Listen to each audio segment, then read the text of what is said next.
guys, thanks for checking out another one of my videos. I know it's been a little bit since I posted an accompanied video with like a game I played or talking about anything or stuff like that. 2 weeks ago I was just having trouble finding time to play, so I didn't really do many battle reports if you actually follow my blog. And then this last week was more like tournament prep, where I weirdly enough played 2 games against salamanders. Didn't intend that to happen, but it's just how it worked. And I didn't have much to talk about in those games. One of them was fairly casual, and then the other one was more competitive, but still pretty straightforward. Like I didn't really learn much from the game, other than how stupid the Banner of the Emperor Ascendant or whatever it's called is, which I pretty much already knew that, so not a lot to be gleaned there. But today, like I explained in the battle report that you may or may not have looked at if you're watching this video, was my tournament for the end of my Escalation League. So I think we've been playing for like 7 weeks, 8 weeks, maybe something like that. I don't quite remember. And then this was the end event. It was on a Sunday, which was kind of a bummer for me because I usually work Sundays, so I had to take a day off. And I think it impacted the turnout a little bit.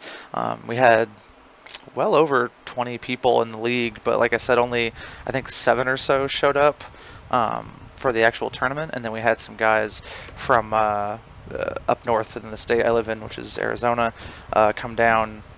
Some guys that I know from playing Age of Sigmar and just from talking on Facebook and stuff like that. So it was good to have at least a 14-person turnout. That's a pretty solid showing for an RTT.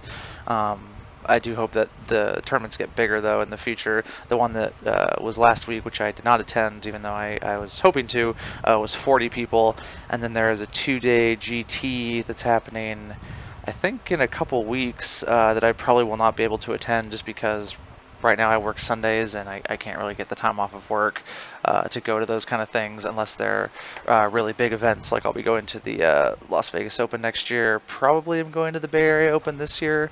Still need to finalize a couple things, but I have my ticket and all that, so need to figure that out. But yeah, just in general, Sunday tournaments are not good for me, and unless I get a change in my schedule or change jobs or something like that, which both of those things are certainly possible, but not right now.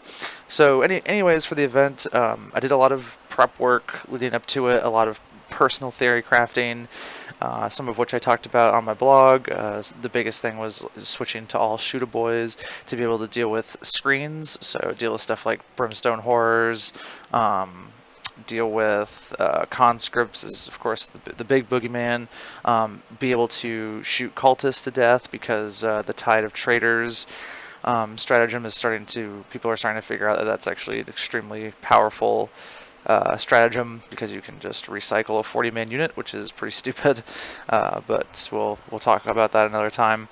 So I definitely need to be able to deal with lighter infantry through a combination of shooting and assault, and shooting is a lot more reliable just because you don't have to worry about charge rolls and being blocked and all that kind of stuff. So yeah, that was where my list was. The list is on the battle report. I made a couple really small changes. Originally I had 3 big shooters in one of the units, and I dropped all 3 of those because I just don't think they're very good. And I picked up, I think I upgraded one of the Pain Boys to Grotznick, and I picked up a Kill Saw, and then I picked up custom shooters on both of the war bosses. As I've been playing this list, the war bosses don't generally fight very much until it's like turn 3 or 4 and then onwards. Their job is just to be auras and tie something up if they really have to, but generally that's not what they've been doing, so I've just been running them as like super low to the ground, cheap buff bots that can kind of get in there and reinforce if I need to.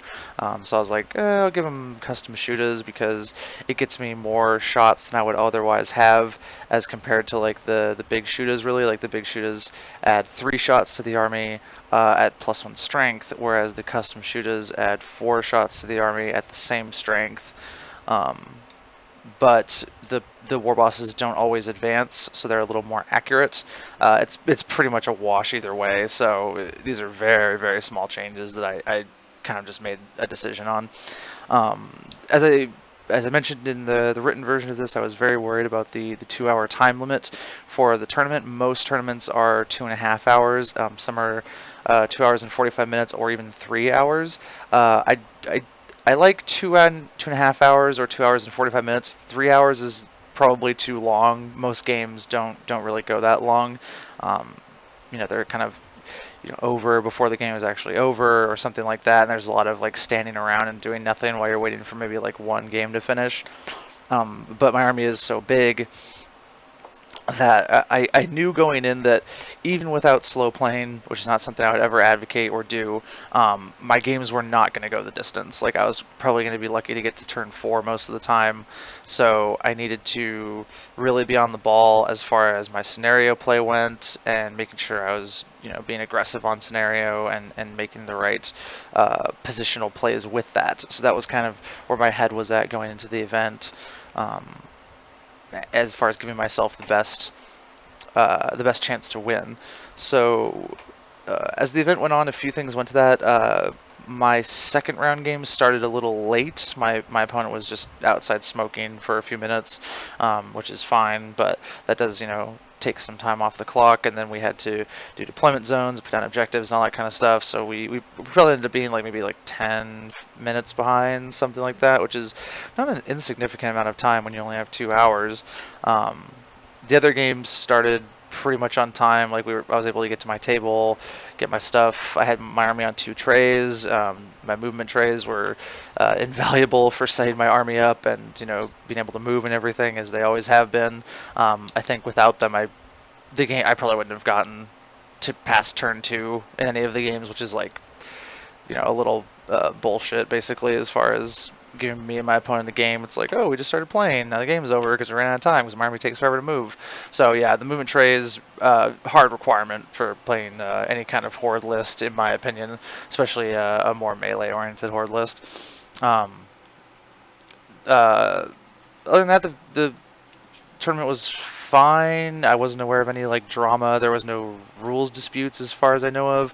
That's something I've been hearing a lot from people that run events for 8th edition. Very few rules questions, almost no rules arguments.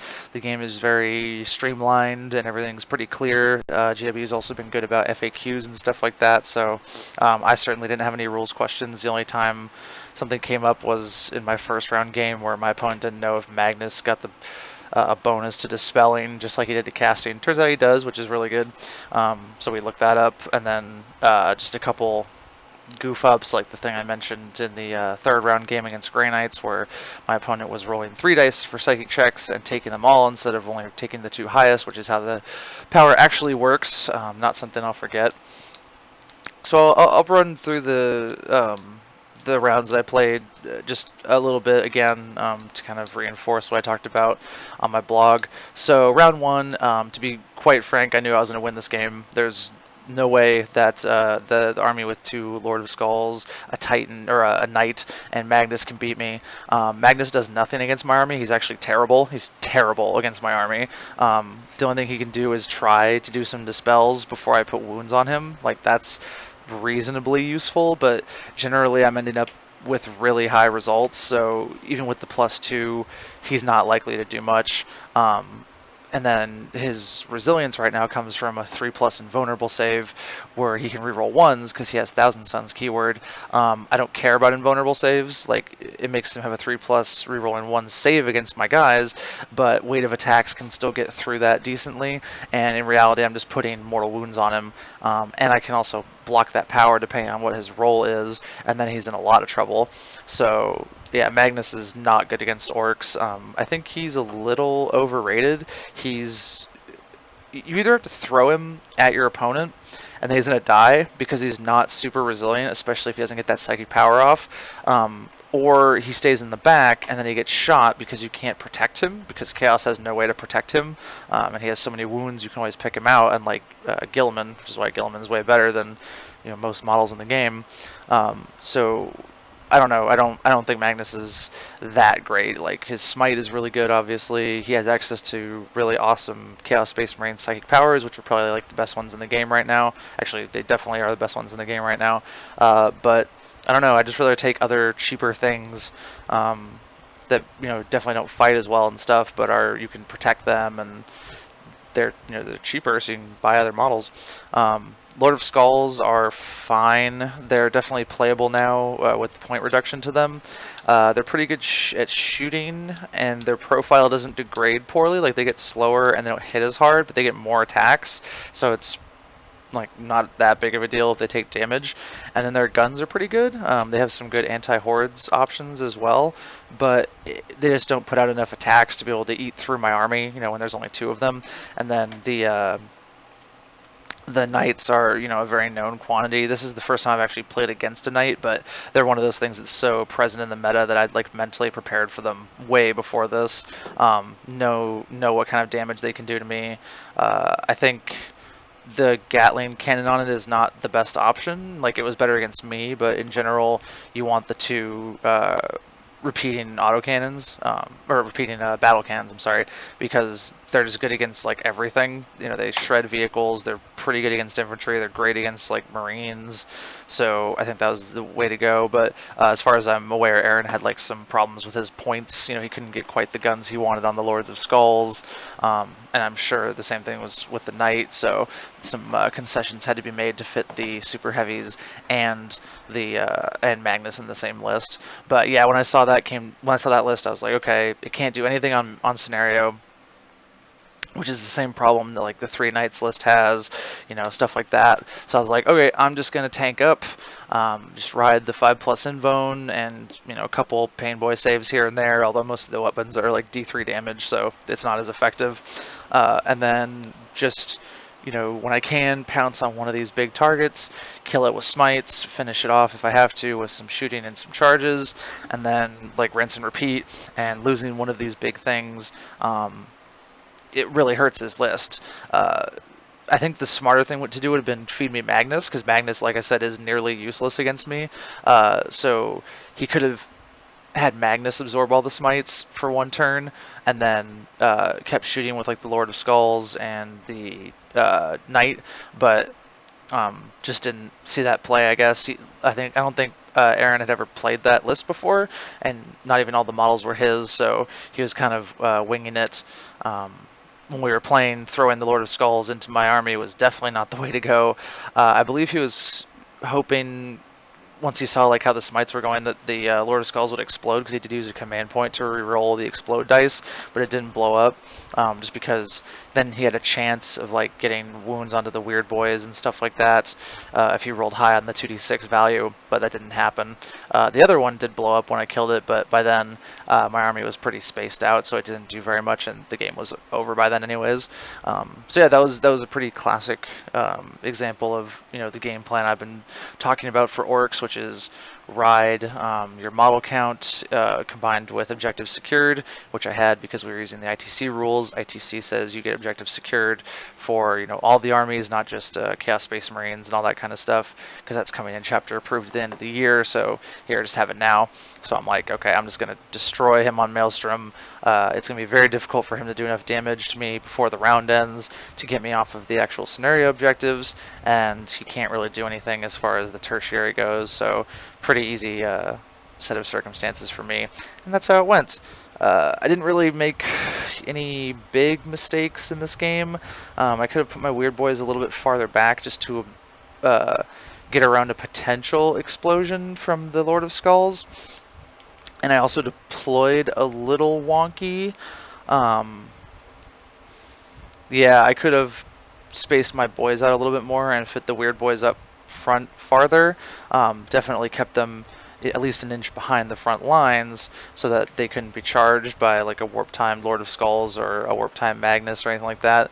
But that way I could have made more sure that I would have been able to get those smites off on turn 2, even if Aaron didn't come to me, which he shouldn't have. Obviously, if we played the correct deployment type for the mission, it is worse for me, because he can just kind of ride the back line, shoot with his incredibly long-range shooting on some of the guns, but like I said, it's not enough shooting to do much to me.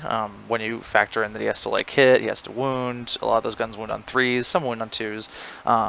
and then I get like inbones and stuff like that. He's just not going to be able to thin me out before I get there, and then he would have even less scenario presence because he's going to have to be backed like into his deployment zone, so he can like hold his objective that was in the deployment zone. Although I believe for that mission, you put the I'm just actually pulling up the scenario really quick.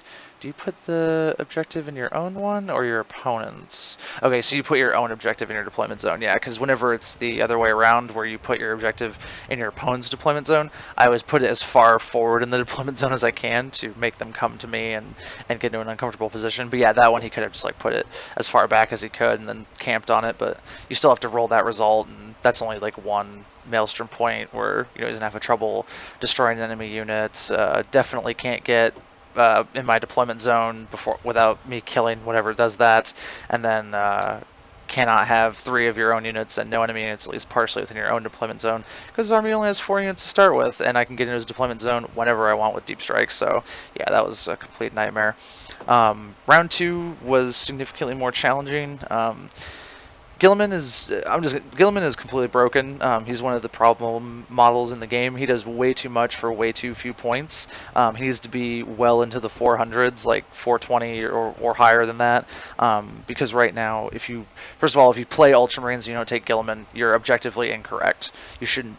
You cannot build a Ultramarine list that's good without Guilliman, essentially, which is bad. That you should never have auto-include models. Like there's some models like that, like a Malanthrop for Tyranids. If you ever played Tyranids without a Malanthrop, you're pretty much objectively incorrect. Stuff like that. Those are bad for the game, so they need to be nerfed. Guilliman works way too well outside of Ultramarines and stuff like that. Like he works way too well with Imperium, everything. So he needs to be. I don't think it's fine if he does a lot, but he needs to be priced appropriately and probably pushed more towards like bigger apocalypse games or something like that, because right now he's so cheap that you can take a huge army with him, or a really good army, and his aura just like kicks everything up to 11. So you need to be able to take less with him to get the benefit of that aura. So I really hope that GW figures that out at some point. All of the really big like winning lists have had Guilliman in them, as well as stuff like Saint Celestine and conscripts and crap like that. So that definitely needs to be fixed. But when I saw Rob's list, like I said, I know Primaris are really good against infantry. Intercessors have a little bit extra range, which actually really helps that gain to rapid fire range. That's that extra 3 inches from 12 to 15 does matter quite a bit. It also matters for keeping them back out of my charge range more than tactical Marines would. So those are like small things that are good. Also, I can't like reduce their offense as much. They don't have as much offense because they only have like 5 rapid firing bolters as opposed to 10 rapid firing bolters with the tactical squad. But I also chew through them a little bit slower, so it's worse to start with. But then when I start like fighting them, it kind of gets a little bit better for the Primaris player. And then I didn't really have a good way to get to grips with his army. So it's pretty obvious he can, use the Redemptor, use the Repulsor, use some other stuff to like tank my smites with, while just gunning me down with like a brutal amount of anti-infantry shooting, backed up by the best character in the game. So again, early on, I was like, okay, I just have to go for scenario. I have to build a good Maelstrom lead because the Primaris army is not fast. The only thing it has is the Repulsor, which is not going to go screaming into my lines because then it's going to die. If the guys don't get out first, I can surround it, and that would be a complete nightmare. So like, there's no way that's going to happen. But then the quarters deployment is again very hard on my army because it's difficult for me to unpack the list. The table we were playing on also had some terrain that I don't like. A lot of other people have said the same thing. They're good pieces for like blocking line of sight and stuff, but if you look at the pictures, they have very like awkward corridors and sizes and stuff like that, so it's very difficult to put models like in them and around them and stuff like that. So it was just taking me like longer than I wanted to move. Same thing with like the little crater I had on my deployment side. It has like a rhino in it and some trees and stuff, and like these things just don't work well with my movement trays. That's the downside to the movement trays, is a lot of terrain does not play nicely with them. Stuff like the ITC terrain plays great with them. So if you have like a table with forests, crates, kind of generic like L-shaped buildings, square-shaped buildings, stuff like that, it all works great. But if you're using like some of the GW terrain, it doesn't work as well. So I'm hoping that kind of gets rectified in the future. A lot of the shops in my local area are moving more towards using ITC style terrain, which is like a very simple footprint and, you know, not too crazy as far as like embellishments go and stuff. But so yeah, that was my whole plan. I was like, this mission has a lot of objectives. I can do any of the hold the objectives very easily, which is very good. And then I can get some destroyed enemy units, like the Dreadnought is a pretty free one. The small intercessor squads, if those get 2 up front, are pretty free. Gilliman is pretty free if he comes up too far and 9 wounds doesn't hold up to smite well. The Reavers, again, going to be pretty free because they have to come out sometime, and there are 10 of them, but I'm going to be able to turn on them with a lot of my army in most cases, especially because I'll get to spread out. If I get to spread out, and then I did because I seized the initiative, so they kind of like force their hand as to where they can go. So yeah, that was just like my general game plan, and then like I said, I don't think if the game went the distance I would have ended up winning. It is a little weird because we both did things that we would normally not do. Like I was playing almost 100% for scenario. Like I kind of gave up on doing offense for the most part and was just like advancing everywhere to try to get these objectives. Like on turn 3, I advanced 3 units to try to get an objective that was like in the top left corner from me, but I needed like a 5 or something, and none of the units rolled that. I kept getting 3s, even blowing command points and stuff. And so I was like, I was just not putting out much offense. I was moving into like defensive positions to keep my guys out of line of sight, getting on objectives, things like that. And then on Rob's turn 3, he like was moving Hellblasters and Intercessors and Gilliman like to just try to like get into combat to like get onto some of these objectives if he could, when normally he would stay back. So the mistake I made that game, as I talked about in the battle report, is that I should have just cast a jump on one of my units. Like I had a couple pretty much full units left, and just sat it on one of the objectives, and there's nothing he could have done about it. Like he didn't have enough guns to shoot off like 20 plus orcs anymore, especially without being in like rapid fire range with a lot of his army and stuff like that. But I was kind of focused on, what the traditional plan would be, which is to win by attrition. So I was like, okay, if I take this repulsor out, then either Gilliman has to come forward and he's easy smite bait. At that point, Rob didn't have any command points left. He was blowing them very aggressively. Again, I don't think he would normally do that in order to try to like just thin my ranks, like blowing lots of rerolls on D6 shots, guns, he used the orbital bombardment to try to snipe some of my characters, stuff like that. So yeah, I was more focused on attrition because if I kill the repulsor, not only does it shut down a lot of his offense, but I can then either start smiting the intercessors, which makes Gilliman not as good because he's not buffing things anymore, or if Gilliman comes forward, I can kill him. If he comes back at the end of the phase, I might be able to kill him again, depending on how many wounds he comes back with, or I can smite past him because he hasn't come back until the end of the phase to kill some of his army. So it just depends on what was going on. That was kind of like where my head was at, and I was also just in like, trying to get on the objectives. I got all these objectives mode. The game came down to 4 Hellblasters failing like I think it was like a 7 or an 8-inch charge or something like that. They rolled like a 4, and then Rob didn't have any command points left because he'd been blowing them, like I said, very aggressively, and his army tactic was not kicking in. He only rolled 1 5+ the whole game, 1 or 2 to get those command points back. Which is good for me. I think that tactic is kind of overpowered. It's not something Ultramarines should have access to with all their other bonuses, but whatever.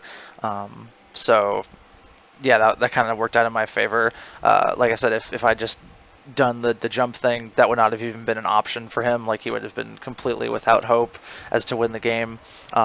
And the time would have ran out, and I would have gotten the victory. If it was a normal game, we were just like playing casually or something like that, it really definitely could have gone either way. I would have certainly went on Maelstrom because I had a good lead, and even as he was kind of wearing me down, he just didn't have the maneuverability to get on some of these objectives. Like at the end of the game, he had to advance a unit onto one, so they didn't get to shoot, stuff like that. That really benefits me.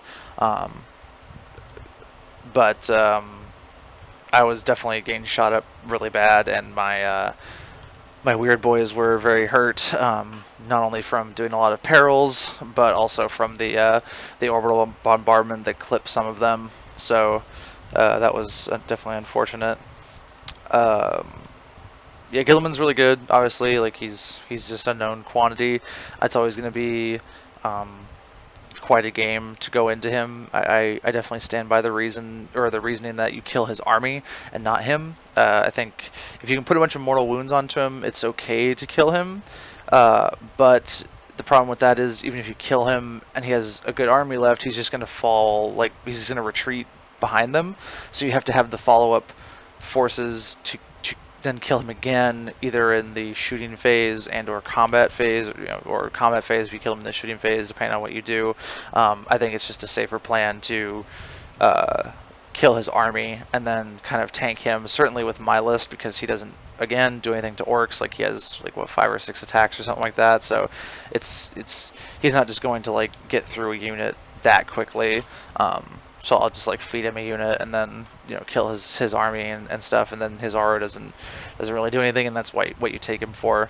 So that's kind of my general strategy against his lists, and so I was like trying to execute this game, but just because of the awkward terrain and the deployment type and stuff like that, and probably some slight mispositioning from me, like running more to the right around that building instead of running diagonally through the building. That's what I would normally do, but again, because it's such an awkward piece of terrain, I couldn't do that.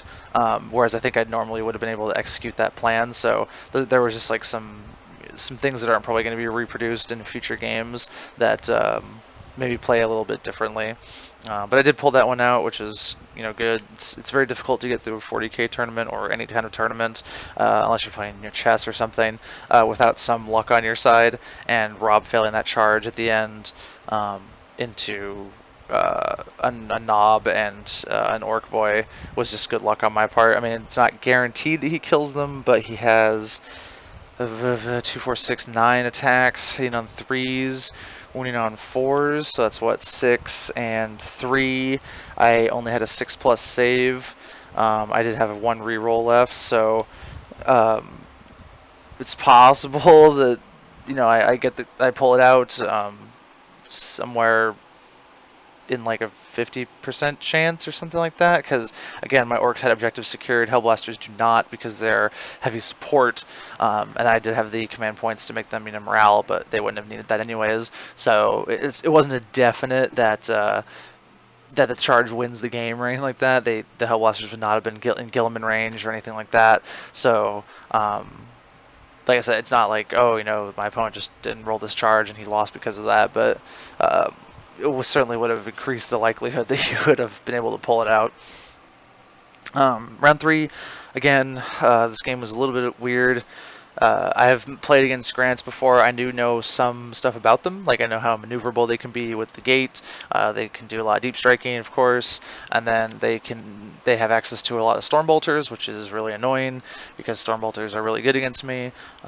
And then usually they'll kind of either pack like a captain for reroll 1s, or they'll have Drago for reroll everything. So very accurate Stormbolters are not so good, but unlike an army like Primaris or something like that, they're just regular Marines at the end of the day, in terms of defensively. So they just die, and they're very expensive. So I can shoot them to death, I can smite them, stuff like that. Like a couple smites will get rid of a squad, no problem. So that was kind of my plan. Was okay. I see he's putting this stuff in deep strike. I'm just going to turtle up really hard. Like I said, circle the wagons, make sure that none of my characters are vulnerable, and then just he's going to kick hard, but I think I'm going to be able to hit back even harder, and that's exactly how the game went. So, I moved up, took a pretty dominant center position, which gave me access to 2 of the objectives, and I was threatening the 3rd objective. And then also in that mission, a lot of the Maelstrom objectives revolve around not being in your deployment zone, being in your opponent's deployment zone. Those are things that I can do really well. Grey Knights can do them really well too, but I have more staying power than the Grey Knights do for that kind of stuff. So that was kind of the idea, and that's exactly what happened. Like I took a ton of shooting on turn 1, bottom of 1. Yeah, like I got just eaten up by a bunch of storm bolters. I got hit with a big vortex, which almost killed a bunch of my characters. It did kill my war boss. It didn't actually kill him, but the casualties it did to the unit. Eventually, the war boss was the closest target, and he got finished off by some shooting. I think he got killed by the heavy psy cannon from the Dread Knight. So yeah, I had some big losses that turn. Obviously shouldn't have, because like I said, my opponent was playing the stratagem for psychic channeling, I think it's called, incorrectly. What it is you pay 1 point, you roll 3 dice, you pick the 2 highest. He was just taking all 3, and then on top of that, if you are playing a pure Grey Knight's detachment, they get +1 to casting rolls. So he was rolling 15s and stuff like that, where I can't even touch it.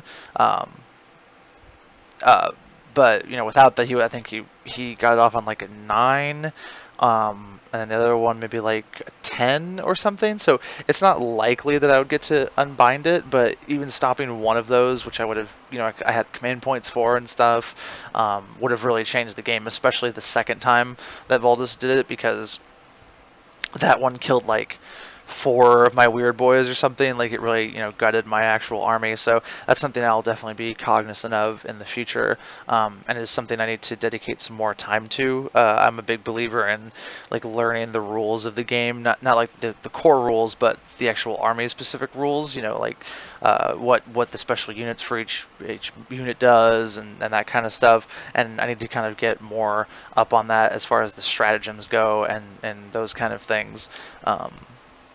It's just, usually I'll kind of check something. I have all the books on my tablet and stuff, so I'll check it while I'm playing, but I was just exhausted by the 3rd round. The store we were playing in was extremely hot. It doesn't have air conditioning on the side where the tables are, and I've been on my feet for 7 hours, so that kind of stuff wears you down. You start making mistakes that you shouldn't. Not an excuse for those mistakes, it's just, that's kind of part of playing in a tournament, is you do get a little bit worn down over time. So that's kind of what happened to me in that situation. But the game again went pretty true to my my plan. Lars with his Grey Knights had some problems with objectives. His maneuverable parts couldn't get onto the objectives because of where I positioned all my guys. They deep strike around, so you can kind of wall them out. And then after I absorbed the initial offensive push, I was able to do a lot of damage back. So I killed, a unit I'd killed a unit of strike squads, another unit of strike squads. I killed all the paladins. I killed the big strike squad. I damaged his characters a little bit. So by that point, I've pretty much taken out all the anti-infantry elements, and then I was able to tie up one of the dreadnoughts. So that takes out a lot of the shooting too.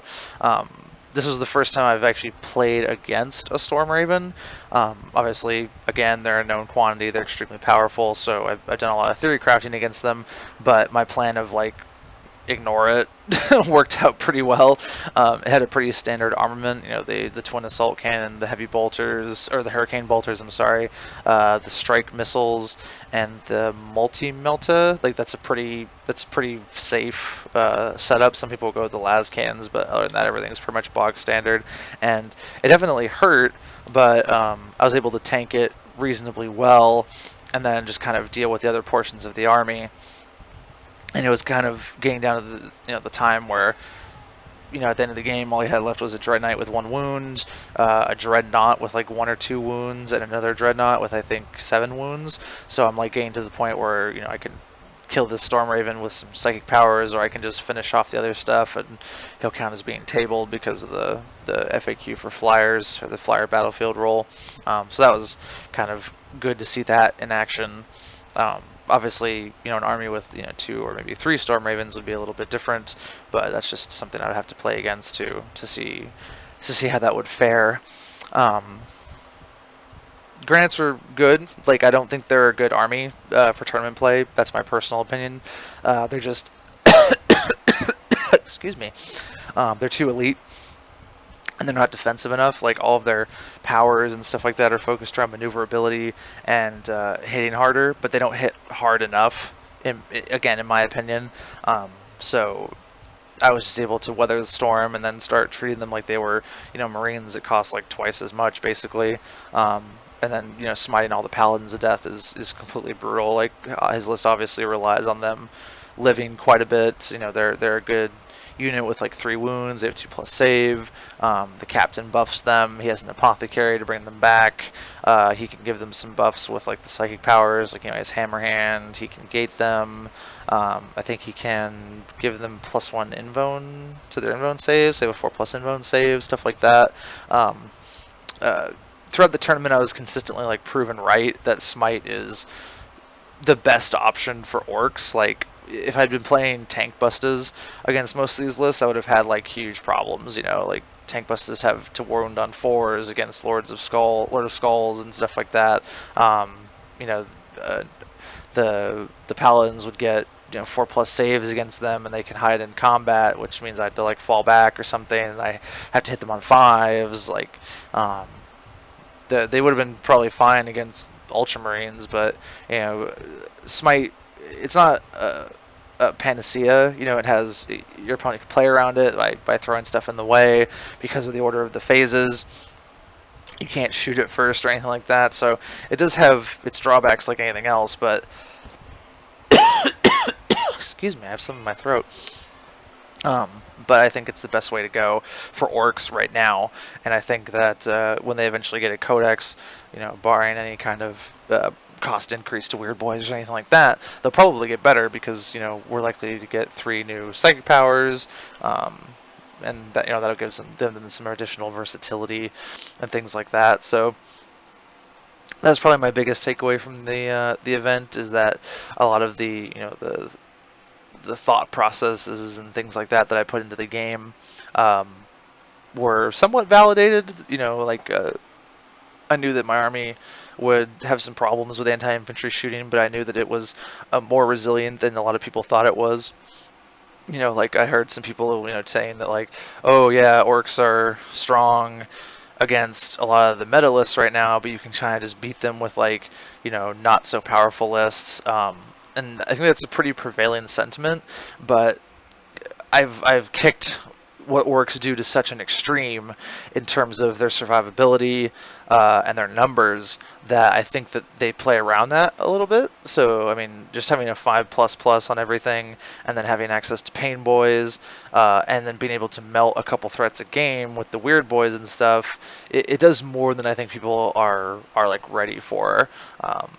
Again, I really don't think orcs are top tier. Imperium is gonna be top tier until they get some nerfs, like on conscripts. Gilliman, probably Celestine needs a good hit with the bat as well. She's too cheap, stuff like that. And then some other armies will have some room to shine. I think Chaos is probably getting up there as well. People are starting to figure out some of the dumb things you can do with them, but for an index army that doesn't have nearly as many options as other factions, orcs can definitely hang, and that's really cool. Like, I don't think I'm going to go to any major tournaments and like be winning them or anything like that, but with good play, I think you could definitely pull out a positive record with orcs, and that's definitely something to be proud of when you're not like, you don't have access to just so many options, like all this Forge World crap, stuff like that. It's a good place to be. So like I said, I can't be mad at that. It did feel really good to win the event. I certainly could have played better. You can always play better. You can always fix something, learn something, things like that. But I won the event for representing the store that I usually play at. Kind of holding it off from some of the guys who are a little bit more competitive from up north. Which it's not like we have a rivalry or anything, but it was it's always kind of cool to uh, defend your ground or whatever you want to say. Um, and then everybody at the event was really nice. A lot of people that I know from the league, a lot of the guys that I know from the other metas. So it was good to see, familiar faces. Good to see, no drama, no real hard feelings, stuff like that. Everything ran pretty smoothly. I think we got started a little bit late, but no real bumps in the road or anything, which is good. When you're dedicating a full day to playing miniatures games, the last thing you want to deal with is people complaining or stuff not running the way it's supposed to or anything. I would highly recommend to anybody playing in events or especially running events, check out the Best Coast Pairings app. If you're not familiar with that, they're pretty closely affiliated with the ITC guys. Basically, if you're a TO, I believe there's a free TO version of the app that'll do like pairings for you. People can submit lists on it to you, so they don't have to print stuff out. You can do like list checking in advance. So you can say, hey, the lists are due the day before the event, so I can run them all through the Battle Scribe or the books or whatever, make sure nobody is cheating either on purpose or an accident, stuff like that. So we did not use that for my event, but I did talk to the TO and said he should use it next time. He agreed. If I run any events in the future, I will definitely use that as well. So yeah, it was just a good event. Felt good to walk away with the win after doing a lot of mental prep work and definitely getting the reps in with my army. I will probably be playing Orks for the foreseeable future. I might switch back to Tau for tournaments. I'll have to see, just because Tau have their own set of problems that I'll definitely talk about at some point. At least the way I play them, screens are the biggest one, and I need to see if there's a balance to be struck in terms of like being able to kill those screens. And then still get the work out of the commanders, or if that just kind of like makes the whole army fall apart, or how that is.